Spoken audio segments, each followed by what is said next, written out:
Cancer, this is your second week of November reading. So, November 8, 9, 10, 11, 12, 13, up to the 14th. So, in between those dates or kahit pagkatapos nun, wala namang problema kung kailan mo naman matsyempuan itong reading na ito.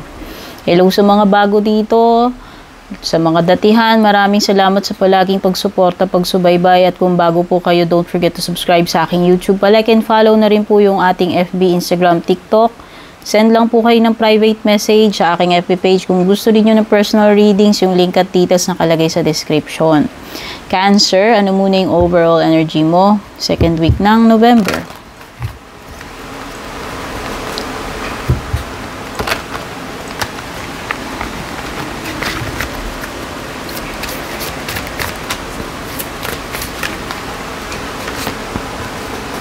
Forgiveness, compassion, and kindness. Showing compassion and kindness sa mga tao na dapat mong gawin yan. No? Okay? It could be na ikaw ay parang magiging malaya lang or mafi-free doon sa burden once na matanggap mo na napatawarin itong person na ito. Pwede yun yung tinutukoy. Pwede yung iba sa inyo, you are taong hindi ma-pride, na willing kayong magpatawad, no? Willing kayong mag-show ng compassion and kindness dito sa person na ito, no? Whether this forgiveness is due by you, manggagaling man itong forgiveness na ito sa'yo o hindi, Cancer, no? Mukhang yun yung kailangan. Okay? Yun yung overall mood, yun yung overall energy nitong second week ng October ninyo, pagpapatawad. Ano yung possible na challenge para sa mga Cancer ngayong second week?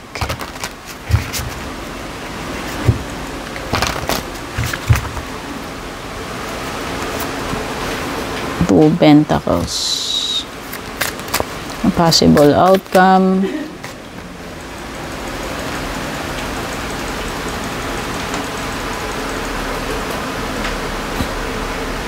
At love life mo.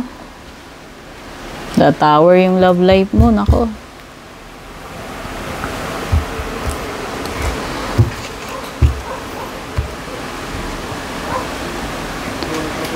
Challenge mo, kahit na mahirap, kailangan mong gumawa ng decision.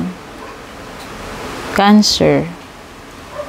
No? Mahirap mamili, mahirap manimbang, pero mukhang yun yung kailangan. Kailangan mag-decide. Hindi pwedeng hayaang nakatiwangwang, hayaang hindi nagkaroon ng closure, ng finality. So, sa ayaw at sa gusto mo dito, yun yung pinaka-challenge mo. Mamimili ka or magde-decide. So, it's up to you. Dapat i-analyze mong mabuti bago ka magbitiw ng decision. No? Ayan, no? Kailangan kahit na under pressure, you have to make the decision calmly. Try to calm yourself, no? So, yun. Bottom line, magde-decide at magde-decide ka pa rin. Yun yung pinaka-challenge. So, when it comes to possible outcome, you have the Justice card. So, pwedeng Libra energy. Kung tao man yung makakadeal mo dyan. Pero, if this is a situation, it's still about decision making. Justice card is about decision. Pamimili, paninimbang. Grabe. Challenge mo tsaka outcome mo is may kinalaman sa pamimili, pagtitimbang, at decision. Doon umiikot yung second week ng November ninyo, Cancer. So, napaka-importante ano yung pipiliin mo dito. Napaka-importante yung decision mo. Ayan, no? You have to speak your truth in fairness sa iyong sarili. Mas maganda na ikaw ay maging honest, truthful dito sa sitwasyon na ito, sa paggawa ng decision na ito. Okay? So, when it comes to your love life naman, you have the Tower. You have to surrender, Cancer. You have to surrender pagdating sa love life mo. I-surrender na yung dapat i-surrender. Let go. Let go dun sa mga bagay na hindi na dapat. Let go dun sa mga person na hindi na dapat. Okay, whether feelings yung pinag-uusapan dito o tao, dito sa love life mo, kailangan mo nang bitiwan. In order to move forward, hanggat di mo binibitiwan yan, pero sa tingin ko mga sentiments and emotions to kasi ito, yung overall energy mo is about forgiveness. So hanggang, sabi ko nga sa'yo, hanggang nandyan pa rin yung feelings na yan, resentment na yan, hindi ka makaka-move forward dito sa love life mo. Kasi andun pa rin yung pain, andun pa rin yung sama ng loob. Kung ano man yung nararamdaman na yan, dapat i-let go na. No? You will be surprised, Cancer, once na ma-let go mo to, gagaan. Gagaan yung mga bagay-bagay yung pakiramdam mo. Kasi makakapag-ano ka na makakapag-focus ka na doon sa dapat, sa bago. Okay? Ito pa yung mga parating sa iyo.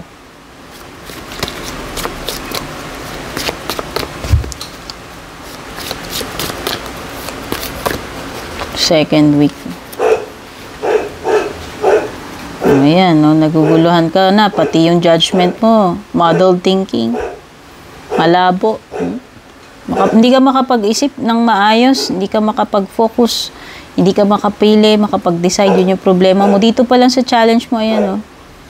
May mga nagpapagulo ng isip mo rito. So, yun yung dapat mong yun yung dapat mong ma-solve. Kasi wala kang magagawang matilong decision dito kung magulo yung pag-iisip mo. Actually, it's not the best time, eh. Pero, mukhang dito kasi yung challenge mo sa ayaw at sa gusto mo, parang overdue na, no? Overdue na itong decision na ito. Pwedeng matagal na kasi yan, pinuput off mo ng pinuput off, dinidelay mo ng dinidelay. Kaya nga, ayan, na-tower ka rito. Mukhang may kinalaman siya sa love life mo. Ang laki ng, ng energy, ang lakas ng energy na may kinalaman siya sa love life. Okay? Maghanap ka dito ng makakatulong sa'yo sa sitwasyon mo. Sabi nung Vine. Magtanong-tanong, no? Yan. Research, research, tanong-tanong kung sino man tong mga may alam tungkol dyan sa sitwasyon mo, baka makatulong sila sa iyo. Something important such as new job or raise, so ayan, no, at least, no, pwedeng magkaroon ng bagong job, kung nag-a-apply ka, gusto mo lumipat, pwedeng ma-offeran ka, no, matsyempuhan mo, o kung sakasakali makalipat ka sa mas mataas na sweldo, ayan, ganda.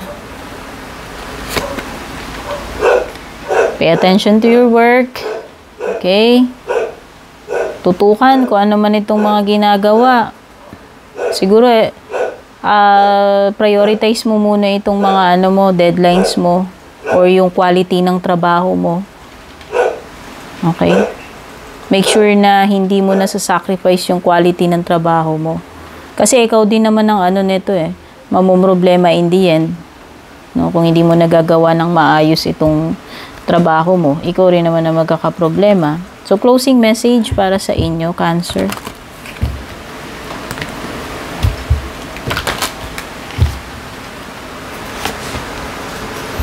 Moon energy.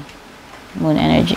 Surrender to the natural ebb and flow of life. Okay, ebb and flow of life. Ito yung mga cycles. Like day and night, yung seasons. Okay, kung ano man itong mga cycles na ito ng buhay mo, sumurrender ka dun. Kapag panahon para magpahinga, kung panahon para mag-heal, ito yun.